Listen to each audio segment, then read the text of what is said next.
तो इस रिकॉर्डिंग में मैं एरोमेटिक एमाइन का बेसिक नेचर बता रहा हूं। अभी अभी हमने जस्ट पढ़ा है कि एमाइंस नेचर में बेसिक होते हैं क्योंकि वो लोन पेयर देते हैं। जैसे ये एक इसे हटा देता हूं मैं, इससे थोड़ी कंफ्यूजन शुरू में कम होगी। जैसे ये एक एरोमेटिक एमाइन है, तो जो एरोमेटिक एमाइन है उनपे जो नाइट्रोजन है उस पे लोन पेयर है और लोन पेयर देने वाले बेस होते हैं। जो लोन पेयर देते हैं वो एक्चुअली में पानी से H प्लस ले लेते हैं। तो जो पानी से H प्लस ले सकता है वो वही होता है जो लोन पेयर दे सके। तो या तो आप ये कह सकते हैं कि H प्लस लेता है इसलिए बेस है, या लोन पेयर देता है इसलिए बेस है। जो एनिलीन है उसका लोन पेयर कम अवेलेबल है H प्लस के लिए, क्योंकि एनिलीन का लोन पेयर बेंजीन रिंग के साथ प्लस आर इफेक्ट में बिजी है। हम कितनी बार ये समझ चुके हैं कि कई ऐसे रिएजेंट होते हैं जो बेंजीन रिंग पर जुड़े हों तो वो बेंजीन रिंग को लोन पेयर देते हैं, और उसी में से एक एनिलीन है। इन शॉर्ट इसे कहते हैं प्लस आर इफेक्ट। तो ये जो नाइट्रोजन का लोन पेयर है, आप इसे ऐसा समझ लीजिए कि ये काफी समय तक रिंग के साथ रेजोनेंस में रहता है, यानी रिंग के अंदर डोनेट रहता है, या लोन पेयर की इलेक्ट्रॉन डेंसिटी का कुछ पार्ट रिंग में चला गया है, इसीलिए लोन पेयर H प्लस के लिए कम अवेलेबल है। यानी एनिलीन में लोन पेयर H प्लस को देने की उतनी क्षमता नहीं है, उतनी कैपेबिलिटी। यहां मैंने मेंशन कर दिया है लोन पेयर बेंजीन रिंग के साथ रेजोनेंस में है, लेस अवेलेबल है H प्लस के लिए, इसीलिए एनिलीन वीक बेस है। साइड में लिखा है कि एनिलीन एल्काइल एमाइन, जो आपका RNH2 था इससे पहले जो आपने पढ़ा है, और अमोनिया दोनों से ही कम बेसिक है। एल्काइल एमाइन से भी और अमोनिया से भी, दोनों से ही कम बेसिक है। हमने ये पढ़ा था कि अमोनिया सबसे कम बेसिक है, अमोनिया से ज्यादा बेसिक एल्काइल एमाइन है। लेकिन आपका एरोमेटिक एमाइन अमोनिया से भी कम बेसिक होता है। तो सबसे पहली बात, एनिलीन का लोन पेयर H प्लस लेने के लिए उतना उसमें इच्छा नहीं है, क्योंकि लोन पेयर देने की क्षमता एनिलीन के नाइट्रोजन में कम है, क्योंकि वो नाइट्रोजन नीचे प्लस आर इफेक्ट में बिजी है। दूसरी बात, एनिलीन H प्लस लेता है तो वो बनता क्या है, एनिलीनियम आयन। अब यहां देखिए, ध्यान से सुनना।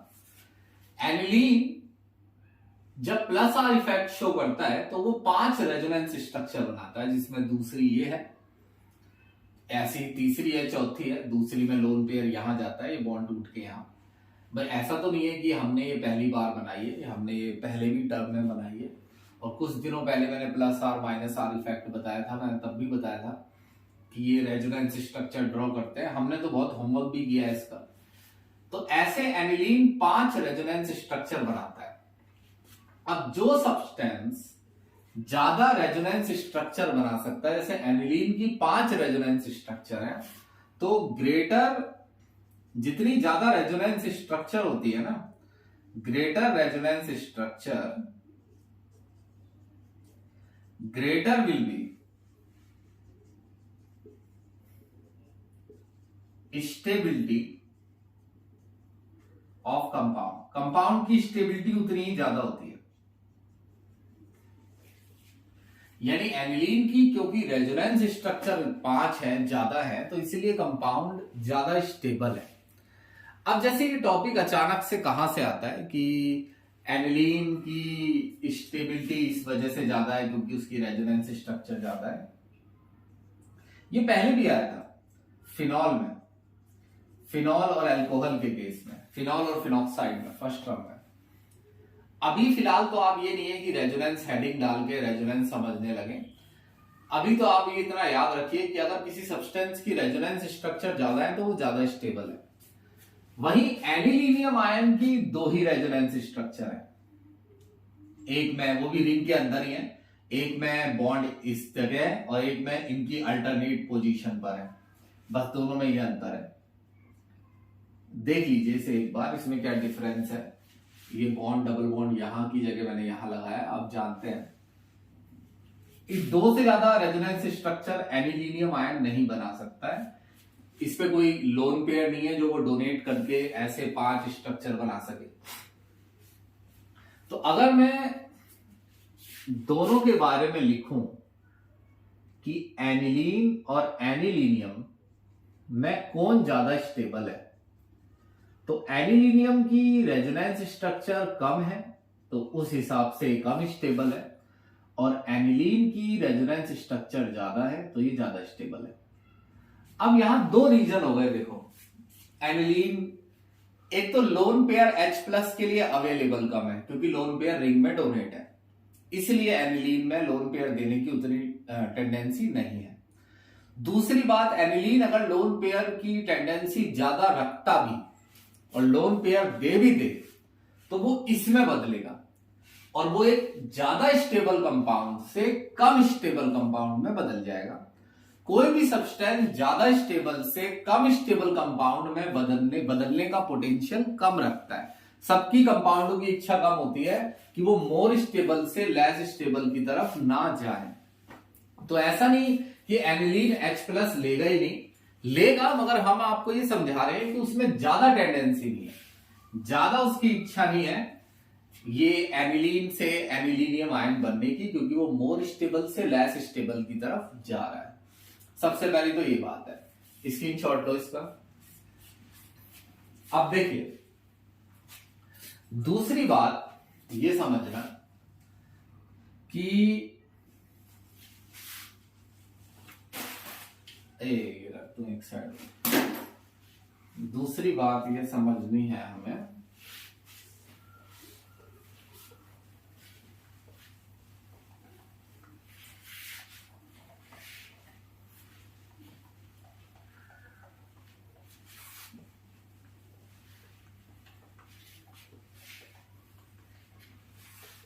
अब देखो जिस तरीके से मैं ये टॉपिक पढ़ा रहा हूं ये बहुत कम इसमें एफर्ट लगेगी, कम से कम। आप दूसरा कोई बुक या दूसरी कोई रिकॉर्डिंग नहीं देख पाएंगे जिसमें इतनी कम एफर्ट हो। तो बिल्कुल कम एफर्ट करके मैं सारी बात बता दूंगा इसकी जो आपके लिए है।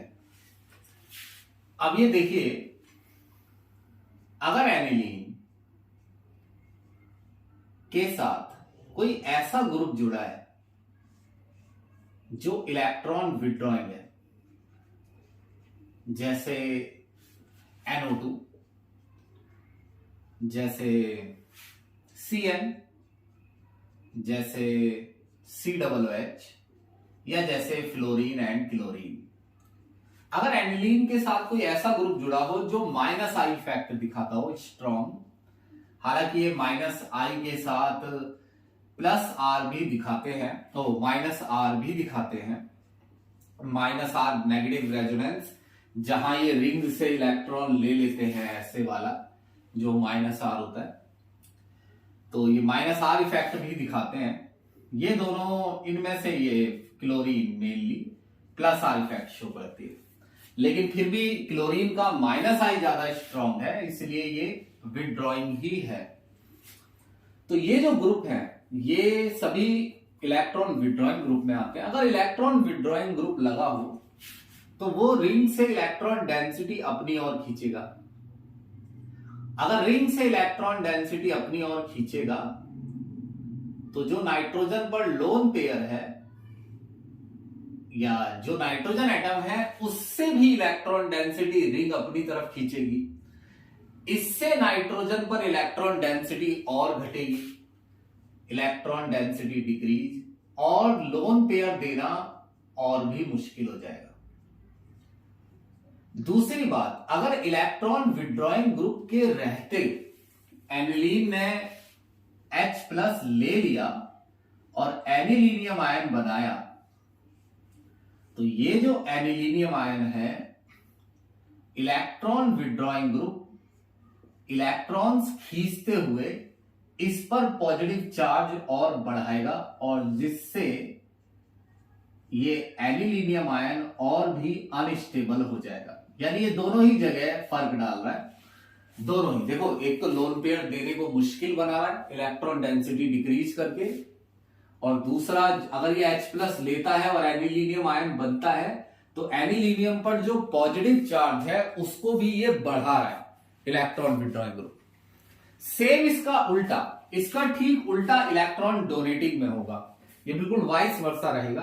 बस आपको ये पहचान लेना है जब मैं क्वेश्चन कराऊं कि कौन इलेक्ट्रॉन विड्रॉइंग है और कौन डोनेटिंग, कहां पर एनिलीन में इलेक्ट्रॉन विड्रॉइंग ग्रुप लगा है, कहां इलेक्ट्रॉन डोनेटिंग ग्रुप लगा है। अब देखिए, अगर यही बात मैं डोनेटिंग के लिए समझाता हूं और मैं लिख के दूंगा, पहले ही वो याद कर लेना डोनेटिंग ग्रुप कौन से हैं। यही बात मैं अगर डोनेटिंग के लिए समझाता हूं, ये एनिलीन है और ये इस पर लगा है एक donating group. Donating group electron donate करता है और जब ये इलेक्ट्रॉन डोनेट करेगा तो नाइट्रोजन पर इलेक्ट्रॉन डेंसिटी बढ़ेगी और लोन पेयर देना इजी होगा। तो यहां इलेक्ट्रॉन डेंसिटी इंक्रीज होगी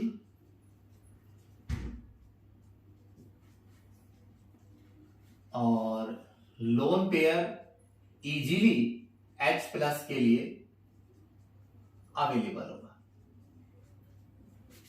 अब आपको बस ये पहचान लेना है इलेक्ट्रॉन डोनेटिंग ग्रुप है कौन से, जैसे CS3, जैसे OCS3, जैसे NH2 लगा हो यहां पर, या जैसे ब्रोमीन, या जैसे OH। अब वैसे आप अगर रिफ्रेशर में दूसरी बुक में पढ़ेंगे तो इनमें बहुत सी चीजें हैं, मैं आपको ये बता दूं, नहीं तो ऐसा ना हो कि कंफ्यूजन हो जाए। मगर मैं आपसे ये कह रहा हूं कि आपको इनकी कोई जरूरत नहीं पड़ेगी। आप इसी रिकॉर्डिंग को देखकर अगर ये क्वेश्चंस करेंगे तो आपको ज्यादा बेनिफिट होगा। मेरी बात याद रखिएगा, क्वेश्चन बहुत इजीली हो जाएंगे। ये सीधी बात है कि इलेक्ट्रॉन विड्रॉइंग बेसिक नेचर को घटाएगा और इलेक्ट्रॉन डोनेटिंग ग्रुप लगा होगा तो बेसिक नेचर बढ़ेगा, तो बेसिक नेचर इंक्रीज। अब मैं यहां एक चीज लिख देता हूं आगे के लिए याद रखना। CS3 में +R इफेक्ट होता है और +I दोनों ही इलेक्ट्रॉन डोनेटिंग इफेक्ट है। OCS3 में +R होता है स्ट्रॉन्ग, -I होता है इसमें वैसे, लेकिन वीक होता है वो। तो -I वीक है, ये डोनेटिंग इफेक्ट है, ये विड्रॉइंग है, मगर -I वीक होता है इसका, तो ये ओवरऑल डोनेटिंग रहता है। NH2 +R effect, week -I, इसमें भी वही है, -I इसका वीक रहता है। W लिख देता हूं, वीक, और ये स्ट्रॉन्ग। सेम ब्रोमीन में +R इफेक्ट स्ट्रॉन्ग रहता है और -I वीक। OH में same +R effect strong, -I weak. तो हालांकि इनमें -I है मगर बहुत वीक है +R के मुकाबले, इसीलिए आप इसके -I को इग्नोर कर सकते हैं और आप इसे +R के इफेक्ट के हिसाब से डोनेटिंग बता सकते हैं इन ग्रुप्स को। अब देखिए इसके क्या क्वेश्चन है, कितने, कोई भी क्वेश्चन अटकेगा नहीं, ये ध्यान रखिएगा। सेम इसी टाइप का क्वेश्चन एग्जाम में आएगा। अब देखिए सबसे पहला क्वेश्चन है इसका 13.4 एग्जाम्पल है। तो एग्जाम्पल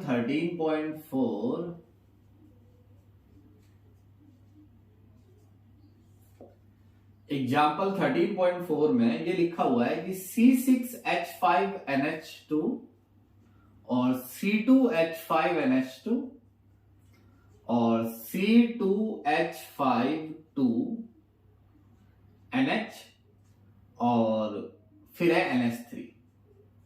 अब एक छोटी सी चीज याद रखना बेसिक नेचर के क्वेश्चन करने के लिए एनिलीन के, कि सबसे ज्यादा बेसिक कौन होता है। जनरल, ये जनरल ऑर्डर है और ये कभी आपको धोखा नहीं देगा, ध्यान रखना। जनरल ऑर्डर ये है कि इथाइल एमाइन सबसे ज्यादा बेसिक होते हैं, इनमें +I इफेक्ट कुछ ज्यादा ही होता है। इथाइल एमाइन से कम बेसिक मिथाइल एमाइन होते हैं, मिथाइल एमाइन से कम बेसिक होंगे अमोनिया, अमोनिया से कम बेसिक होगा एरोमेटिक एमाइन। अब एरोमेटिक में भी ये चक्कर होगा कि कौन कम बेसिक है कौन ज्यादा। अब एरोमेटिक में वो ज्यादा बेसिक होगा जो इलेक्ट्रॉन डोनेटिंग ग्रुप के साथ है, जो वो कम बेसिक होगा जो इलेक्ट्रॉन विड्रॉइंग ग्रुप के साथ है, और जो बिना किसी के साथ है, जो सिंपल है, वो इनके लगभग बीच में आएगा। ये लगभग ऑर्डर है, इससे क्वेश्चन सॉल्व करने में आसानी होगी। अब इसमें दो इथाइल, सबसे पहले देखो, सबसे ज्यादा मैं हर क्वेश्चन में जो ऑर्डर लिखूंगा वो ऑर्डर में ये नहीं लिखूंगा कि आप पूछा गया है, मैं ऑर्डर इस हिसाब से लिखूंगा कि बेसिक नेचर उसमें घट रहा होगा। आप अपने हिसाब से ऑर्डर, अगर उसने इंक्रीजिंग ऑर्डर पूछा है तो उसको इंक्रीजिंग कर लेना, डिक्रीजिंग पूछा है तो डिक्रीजिंग कर लेना है। सबसे ज्यादा बेसिक ये दोनों है इथाइल वाले। अब इथाइल में 2 डिग्री हमने याद किया था पिछली रिकॉर्डिंग में, क्लास में, ये 2 डिग्री ज्यादा बेसिक होता है। तो इथाइल एमाइन में जो 2 डिग्री, इनको नंबर दे दो A B C D, तो जो सबसे ज्यादा बेसिक है वो C है। C, अब इथाइल वाला ही दूसरा आएगा, C के बाद कम बेसिक है B के बाद नहीं, सही है, ये इथाइल है। B के बाद कौन कम बेसिक है, अमोनिया या एरोमेटिक एमाइन? ये C6H5 है, एरोमेटिक है, तो अमोनिया का नंबर आएगा D सबसे कम बेसिक है A। स्क्रीनशॉट लो इसका। अगला, कई क्वेश्चन है इसके, सारे करते हैं, आपको पता लग जाएगा क्या प्रॉब्लम आ सकती है। अब देखिए,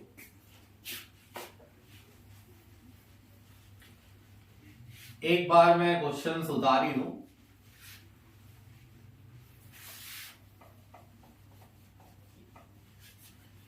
क्वेश्चन सारे करने हैं, कुछ क्वेश्चन बिल्कुल ठीक से समझ आएंगे, कुछ हो सकता है आपको डिफिकल्टी हो समझने में, तो उनको थोड़ा सा याद कर लेना। जो 13.4 है इन टेक्स्ट, जो 13.4 है उसमें फर्स्ट, सेकंड, थर्ड में ये एग्जांपल लिखे हुए हैं, C2H5NH2, C6H5NH2, NH3 है, C6H5CH2NH2 और C2H5 2NH। दूसरा C2H5NH2, C2H5 2NH, C2H5 3NH और C6H5NH2। तीसरा CH3NH2, CH3 2NH, CH3 3N, C6H5NH2, C6H5 CH2NH2। 1 minute रुक जाइए बस, इंक डाल लो मैं।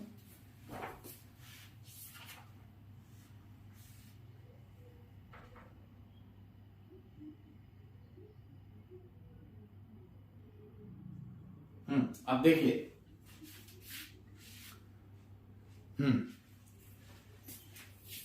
देखो इस पे भी नंबर डाल लो ABCD। सबसे पहले इथाइल वाले सबसे ज्यादा बेसिक है,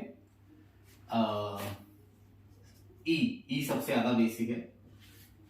ई से इथाइल वाले में भी 2 केस हैं। इथाइल वाले में 2 डिग्री ज्यादा बेसिक होता है 1 से, तो ई से कम बेसिक है बी। अब इन 3 को देखिए, इन 3 में सबसे ज्यादा बेसिक कौन है इन 3 में? तो ये तो सबसे कम है, ये एरोमेटिक एमाइन है। ये भी देखने में एरोमेटिक लग रहा है, लेकिन एक्चुअली में इसमें ये कुछ ऐसा है, बेंजीन रिंग से जुड़ा है CH2, फिर NH2 जुड़ा है, तो इसमें नाइट्रोजन रिंग से नहीं जुड़ा है, ये भी एक्चुअली में एलिफेटिक एमाइन है, यानी एल्काइल एमाइन की तरह। तो क्योंकि ये एलिफेटिक एमाइन है, एल्काइल एमाइन की तरह है, तो ये इनसे ज्यादा बेसिक है, एरोमेटिक से और अमोनिया से। हालांकि इथाइल जितना बेसिक नहीं है। अब ये नाइट्रोजन अगर रिंग से जुड़ा होता तो बात कुछ और होती, तो ये कम बेसिक हो जाता। इसके बाद इन दोनों में सी ज्यादा बेसिक है और एरोमेटिक सबसे कम बेसिक होता है। ये एरोमेटिक सा लग रहा है, ये सबसे लास्ट में नहीं आया क्योंकि इसमें नाइट्रोजन रिंग से नहीं जुड़ा है, ये एक्चुअली में एलिफेटिक एमाइन ही है, एल्काइल एमाइन की तरह ही है ये। इसे मिटा दो नीचे का जनरल ऑर्डर। अब अगली चीज, जो सेकंड एग्जांपल है इसमें भी नंबर डाल लो, ए बी सी डी। इसमें भी इथाइल आ रहा है। इथाइल में दो सबसे ज्यादा बेसिक है, ये फर्स्ट का था। सेकंड इथाइल में दो सबसे ज्यादा बेसिक यानी सी से सॉरी दो में इथाइल में, हाँ, इथाइल तीनों है ना, तो इथाइल में 2 डिग्री ज्यादा बेसिक होता है, तो बी सबसे पहले, और उसके बाद 3 डिग्री आपका नंबर आता है इथाइल में, पिछली रिकॉर्डिंग में लिखा है, याद करने के लिए कहा था। उसके बाद ए, अब ये एरोमेटिक है C6H5, ये तो लास्ट में आएगा डी। तो ये सबको मैं बेसिक नेचर के इंक्रीजिंग ऑर्डर में लगा रहा हूं, हालांकि आप उस ऑर्डर में लगाना जिसमें पूछा हो। थर्ड, ये सबसे पहले देखो, ये तो है मिथाइल एमाइन और ये 2 एरोमेटिक है, इनमें C6H5 आ रहा है। बेशक ये वाला ना है, नहीं है एरोमेटिक, मगर आप सबसे पहले मिथाइल को लगाएंगे। सबसे ज्यादा बेसिक 2 डिग्री होगा, इनको नंबर दे दीजिए A B C D E. सबसे ज्यादा बेसिक 2 डिग्री होगा बी से कम बेसिक है 1 डिग्री, मिथाइल में 1 डिग्री का नंबर आता है, और सी। अब इन दोनों में ये ज्यादा बेसिक है क्योंकि इसमें नाइट्रोजन रिंग से नहीं जुड़ा है बल्कि साइड चेन से जुड़ा है, तो ई, और ई के बाद लास्ट में एरोमेटिक आएगा टी। ये इस तरीके से देखो, सिंपली, कुछ ज्यादा हमने मेहनत नहीं की है, सिंपली ये क्वेश्चन सॉल्व हो जाएंगे अगर आप थोड़ी 1-2 बार रिकॉर्डिंग ठीक से देखेंगे। अगले क्वेश्चन करेंगे ऐसे ही, कई क्वेश्चन ऐसे 13.4 में भी है, इसका स्क्रीनशॉट ले लो। तो 13.4 में भी है ऐसे क्वेश्चन। एक ये एक्सरसाइज है,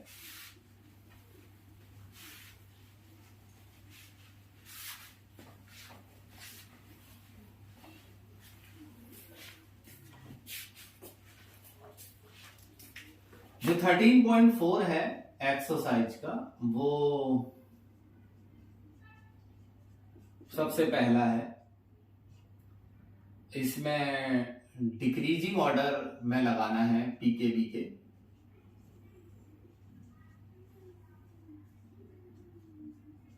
और सेकंड में increasing order of basic strength, increasing order of basic strength. Third में इंक्रीजिंग ऑर्डर, सेम है तो मैं लिख ही नहीं रहा इसे, फिर increasing order of basic strength. Fourth है सेम है, increasing order of basic strength in gas phase.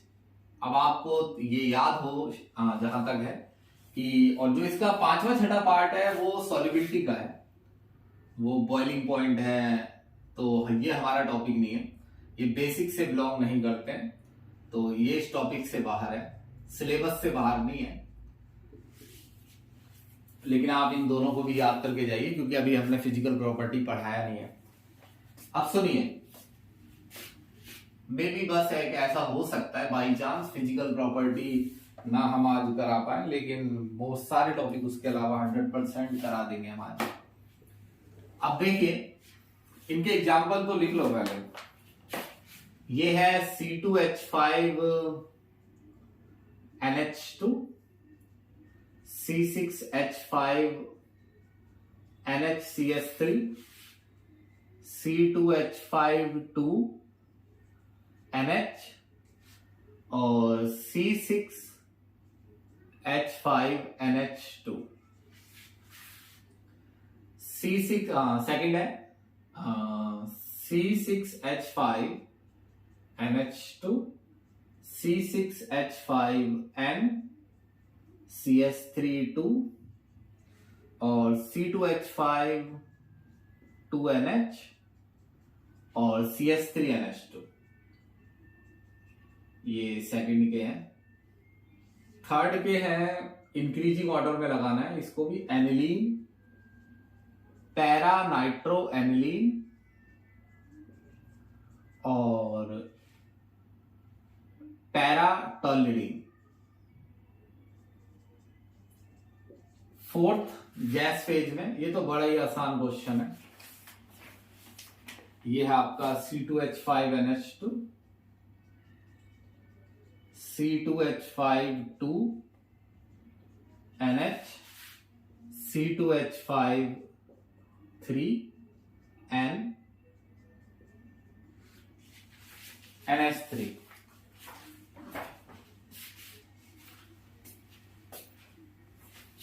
ABCD,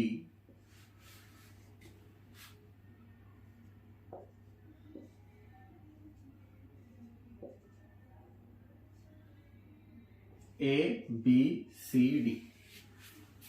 देखो डिक्रीजिंग ऑर्डर ऑफ पीकेबी का मतलब है, पीकेबी देखो जितना कम होता है ना बेसिक स्ट्रेंथ उतनी ज्यादा होती है। तो डिक्रीजिंग ऑर्डर ऑफ पीकेबी का मतलब है increasing basic strength, increasing basic strength. तो ये बेसिक स्ट्रेंथ के इंक्रीजिंग ऑर्डर में लगाना है एक्चुअली में इसे। अब सुनिए, इंक्रीजिंग ऑर्डर में लगाना है तो सबसे पहले सबसे ज्यादा से शुरू कीजिए, हम फिर साइन चेंज कर देंगे उसके अपोजिट।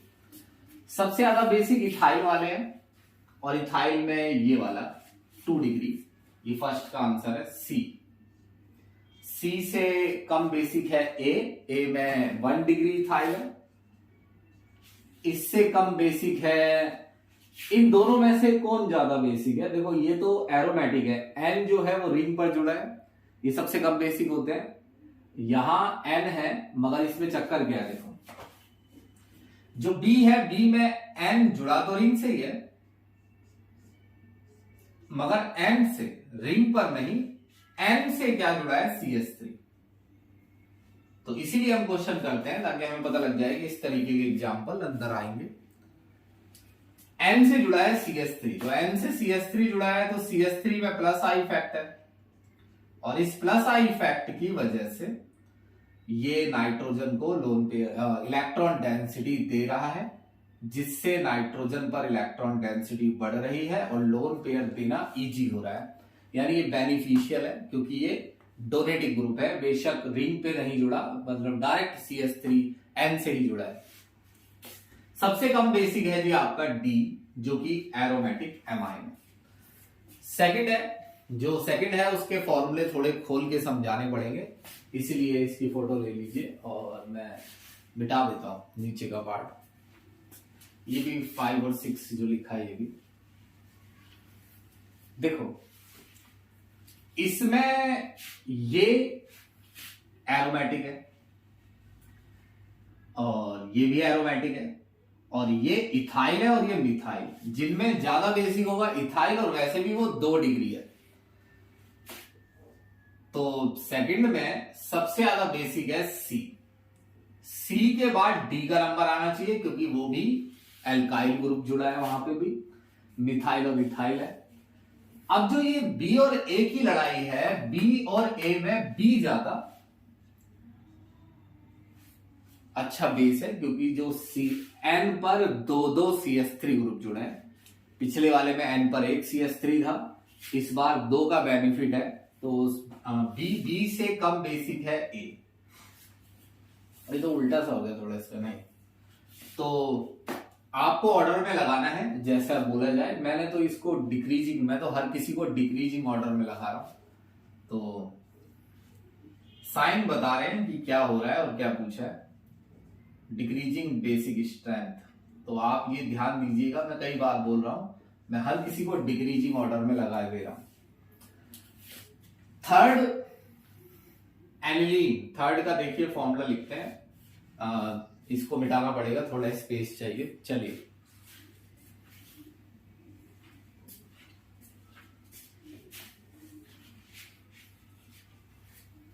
जो थर्ड है वो सबसे पहले है एनिलीन सिंपल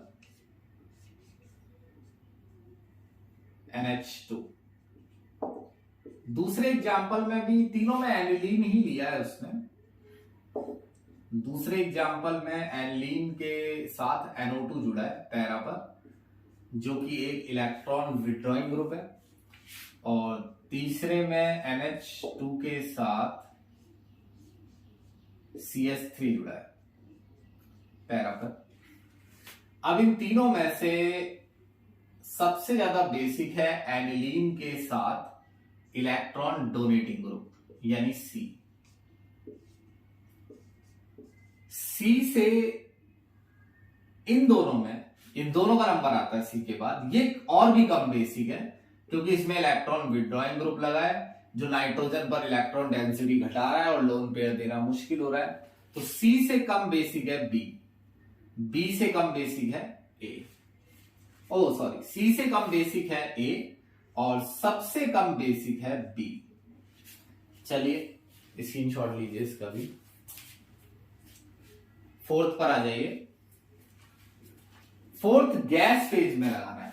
गैस फेज की क्या खासियत होती है कि इसमें सॉल्वेशन का चक्कर नहीं होता, तो जिसमें प्लस आई इफेक्ट ज्यादा होता है बस वही ज्यादा बेसिक होता है। तो ये सबसे आसान है फोर्थ। सी सबसे ज्यादा बेसिक है क्योंकि उसमें 3 डिग्री है, 3 प्लस आई है। बी कम बेसिक है, उसमें 2 प्लस आई है। ए कम बेसिक है, उसमें एक ही प्लस आई है, एक C2H5 है। और अमोनिया तो होता ही सबसे कम बेसिक है। इतने आसान है क्वेश्चन, इतनी जल्दी के हो जाते हैं। बेसिक नेचर पर ये क्वेश्चन है। अगले ही रिकॉर्डिंग में ये चैप्टर खत्म हो चुका होगा, यानी खत्म हो जाएगा। चलिए।